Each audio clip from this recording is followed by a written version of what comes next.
Everybody heard those names for years as they built. যুক্তরাষ্ট্রের president Donald ট্রাম্পকে Nobel শান্তি পুরস্কার দেওয়ার সুপারিশ করেছে পাকিস্তান সরকার। গত মাসে ভারত ও পাকিস্তানের যুদ্ধবিরতিতে অনন্য ভূমিকা রাখার জন্য তাকে এ মর্যাদা স্বীকৃতি দেওয়ার কথা জানিয়েছে ইসলামাবাদ। এরই মধ্যে এ নিয়ে দেশে বিদেশে সমালোচনার ঝড় উঠেছে। এতে চাপে ও বিপাকে পড়েছে শেহবাজ শরীফ সরকার।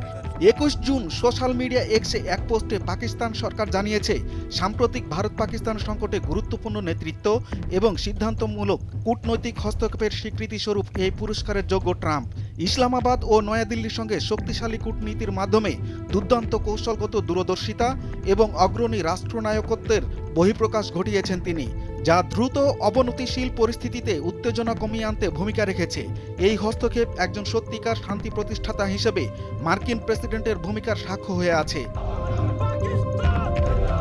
তবে বরাবরই নয়াদিল্লি বলে আসছে, ভারত ও পাকিস্তানের যুদ্ধবিরতিতে কেউ মধ্যস্থতা করেনি। দুই দেশের উত্তেজনা প্রশমনে যুক্তরাষ্ট্র ও অন্য কোনো তৃতীয় পক্ষের ভূমিকা ছিল না। 22 এপ্রিল কাশ্মীরের ভূস্বর্গখ্যাত পেহেলগামে সন্ত্রাসী হামলার পর সামরিক পাল্টা ব্যবস্থা নেওয়া হয়েছিল। সেটা পুরোপুরি ভারতের কূটনৈতিক ও প্রতিরক্ষা নীতির অংশ ছিল। সমঝোতাও হয়েছে সেভাবেই। অথচ সংঘর্ষ বিরতির প্রধান কাণ্ডারি হিসেবে ট্রাম্পকে মনে করছে পাকিস্তান। এজন্য এক ধাপ এগিয়ে তাকে আনুষ্ঠানিকভাবে নোবেল শান্তি পুরস্কার দেওয়ার প্রস্তাব করেছে ইসলামাবাদ। এতে সমালোচনায় ফেটে পড়েছেন পাকিস্তানের সমাজকর্মী ও লেখকরা। গাজায় গণহত্যা এবং ইরানের উপর ইসরায়েলের হামলায় ট্রাম্পের সমর্থনের কথা মনে করিয়ে দিয়ে শেহবাজ সরকারকে ধুয়ে দিয়েছেন তারা। পাকিস্তানি সাংবাদিক ও লেখক জাহিদ হোসেন বলছেন, গাজায় গণহত্যা সমর্থন এবং ইরান আক্রমণের পরিকল্পনা করেছেন খোদ ট্রাম্প।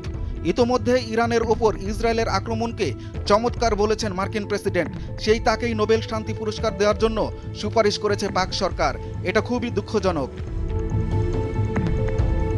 জাতিসংঘে পাকিস্তানের দূত ছিলেন মালিহা লোধি। এক্স হ্যান্ডেলে তিনি লিখেছেন, শেহবাজ সরকারের এই পদক্ষেপ দুর্ভাগ্যজনক। এটি পাকিস্তানের জনগণের মতামতকে প্রতিফলিত করে না।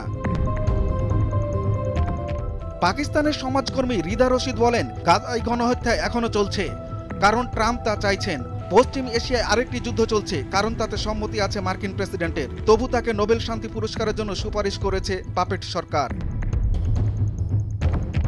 শেহবাজ সরকারের এই সিদ্ধান্তের তীব্র বিরোধিতা করেছে পাকিস্তানের অন্যান্য রাজনৈতিক দলও। ট্রাম্পকে নোবেল শান্তি পুরস্কার দেওয়ার প্রস্তাবকে অত্যন্ত বিভ্রান্তিকর এবং নীতিগতভাবে ফাঁপা সিদ্ধান্ত বলে অভিহিত করেছেন সে দেশের সংসদ সদস্য আল্লামা রাজা নাসির। ট্রাম্প প্রায়ই বলে থাকেন তার নোবেল পাওয়া উচিত। চলতি বছরের অক্টোবরে নোবেল শান্তি পুরস্কার বিজয়ীর নাম ঘোষণা করা হবে। এবার তিনি পান কিনা তাই দেখার অপেক্ষা।